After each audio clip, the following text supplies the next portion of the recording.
You're listening to Civic Media. You can tune into any of our live shows on any radio station across the state with the Civic Media app. Find us in your phone's app store and listen anytime, anywhere. This is your WGBW Daily News Roundup for the Talk of Green Bay, 97.9 FM and 1590 AM. For 97.9 WGBW News, I'm Lisa Hale. The deadline is May 30th. If Brown County, the city of Green Bay, and C. Rice can't come to an agreement on where to move the coal piles currently sitting on prime real estate in the downtown area, that whole project could lose a $15 million state grant. To that end, representatives from the city, the county, and C. Rice met recently to discuss two new proposals being put forward by the county. Details of the proposals haven't been released. Studies conducted on the area show that the land where the coal piles currently sit could support $150 million in new development for the area. Brown County Board of Supervisors Chairman Pat Buckley said he's optimistic that something can be done by the deadline. 53-year-old Rodney D. Franklin of Oshkosh is charged with first-degree intentional homicide for the death of 73-year-old Keith Rice Camp on November 24th of last year. Rice Camp's body was found dead behind a residence on East Doty Street in Neenah. Charges were filed in Winnebago County Court Thursday, and a $500,000 cash bond was set for Franklin. He'll make his next court appearance on June 9th for a preliminary hearing. The U.S. District Court in Massachusetts issued a preliminary injunction yesterday to stop the Trump administration's efforts to dismantle the U.S. Department of Education. The injunction restricts the administration from implementing mass layoffs and transferring management of federal student loans and special education outside of the Department of Education. The court order also requires the department to reinstate federal employees who were relieved of their duties as part of the Trump efforts. Wisconsin was part of the coalition of states who brought the case against Trump's executive order and its subsequent actions. At the Capitol, a Republican bill to increase penalties for rioting in Wisconsin is paused, at least for now. Joanne Krulatz has more. The legislation received significant opposition earlier this month in the State Assembly's Judiciary Committee and was not given a committee vote on Wednesday. Democrats Ryan Clancy of Milwaukee and Andrew Heisel of Sun Prairie were pleased, calling the bill legal overreach that could be used against legitimate protests.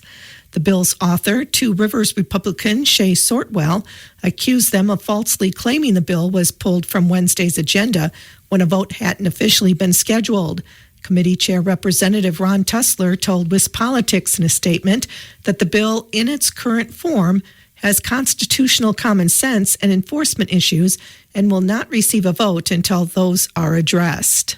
The Menominee Indian School District in Keshena receives a $700,000 grant from the Wisconsin Department of Public Instruction for a charter school that focuses on immersing students in the Menominee language.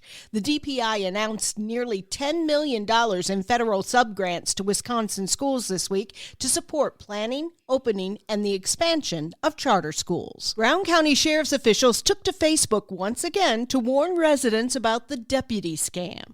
Scammers are using the names of actual Brown County deputies in an attempt to scare victims into giving them money. Officials say they will never call or text you demanding money for citations or warrants, and they will also never ask for cryptocurrency, gift cards, or prepaid debit cards for payment for citations. Wisconsin Governor Tony Evers is renewing calls for the state legislature to invest in the Child Care Counts program following the release of results from a new study into child care costs. The Wisconsin Department of Children and Families announced the results of the 2025 market rate survey this week, showing an 11% cost increase for families with kids in center-based care and a 10% increase for family-based care. Governor Tony Evers is calling for over $480 million in child care funding in his biennial budget proposal. Wisconsin has seen a substantial drop in fatal drug overdoses. The Centers for Disease Control and Prevention reports Wisconsin is among 6 states and the District of Columbia to see the total number of year-to-year overdose deaths drop by more than 35%. The biggest drop was in West Virginia, which saw a 44% decline. Only Nevada and South Dakota saw increases in fatal overdoses. Overall, total total U.S. overdose deaths dropped by 30,000, a 27% decrease, which the CDC says is the largest one-year decline ever recorded. If you want to visit a state park this Memorial Day weekend, the Wisconsin Department of Natural Resources is reminding you to plan ahead. According to a press release, holiday weekends over the summer can be some of the busiest times at state parks throughout the year. Residents visiting the parks may encounter long lines to get in, limited parking availability, and larger crowds than usual. DNR officials are reminding residents to be patient and courteous with staff and other people enjoying the parks. The City of Appleton and Outagamie County veterans groups are readying for the Appleton Memorial Day Parade and Moment of Remembrance ceremony Monday, May 26th, to honor the brave United States service members who made the ultimate sacrifice to defend American rights and freedoms. The parade draws hundreds of participants and thousands of spectators to Appleton every year. The parade will start at 9 a.m. Monday on the corner of College Avenue and Appleton Street. I'm Lisa Hale, 97.9 WGBW News. For news anytime, log on to WGBW.FM. A big night for Yelly. Hi, I'm Mike Clemens with sports. Baseball, the Brewers managed to get a win despite a long rain delay. They beat the Pittsburgh Pirates 8-5. Christian Yelich, who was just 2 for 34 in his last at-bats, hit 2 home runs with 4 runs batted in to break out of his slump. Yeah, I mean, it feels good. Pretty tough start to the year and been grinding, but it's part of the game, you know. And these guys have been trying to pick me up all year with finding ways to score runs, and nice to see some stuff pay off. NFL, after a week of team workouts, it's the Packers' annual softball game tonight, started by Brett Favre, then hosted by Donald Driver, and now Jordan Love. We're excited. My second year, kind of helping run the show. I know last year Donald was a big part of it, and he kind of passed the torch, which was pretty cool. So it's going to be 25th anniversary is pretty special. Obviously, the game's been going on for a long time, so to be able to take the torch and kind of just carry it and keep it going. That's Packers quarterback Jordan Love with sports. I'm Mike Clemens.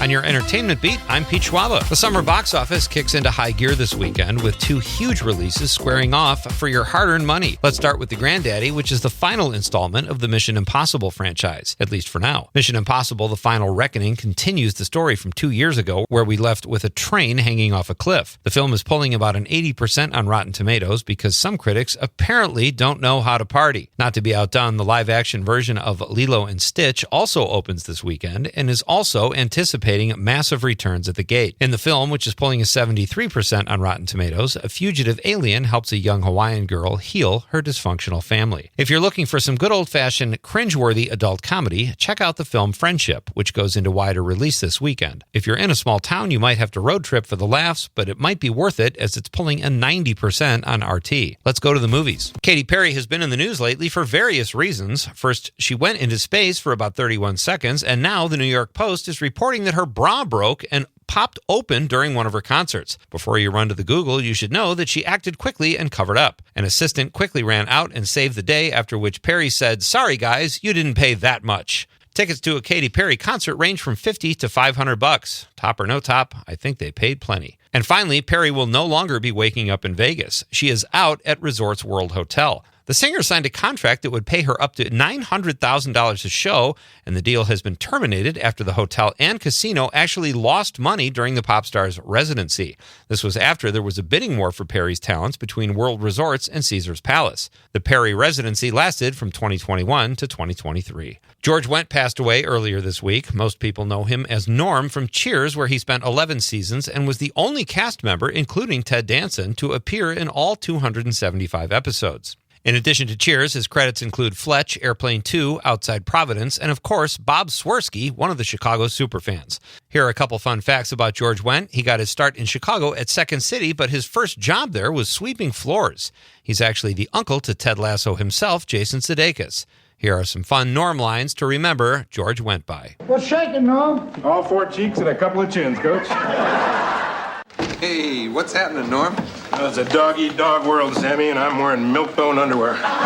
For more showbiz fun, tune into Nightlight with me, Pete Schwaba, weeknights from 6 to 8 p.m. on the Civic Media Radio Network. We have a nice Memorial Day weekend coming up. Lots of sunshine, highs in the upper 50s to near 60 today. Tonight will drop to around 40. Tomorrow, more sunshine with a high around 60. Sunday and Monday, sunshine with highs in the mid-60s. I'm meteorologist Sean Cable. Right now, it's 48. That's your WGBW Daily News Roundup from Civic Media. Subscribe to this podcast on Spotify, Apple, or wherever you find your podcasts. Find more news at WGBW.FM. The national news cycle never stops, but it can be hard to find news about your local community. Civic Media is dedicated to providing quality local and state news coverage across Wisconsin. With the Civic Media app, you can get notifications about local stories that matter to you and your community. Find the free Civic Media app in your phone's app store and choose notifications from the menu to tell us what kind of news you want to hear about.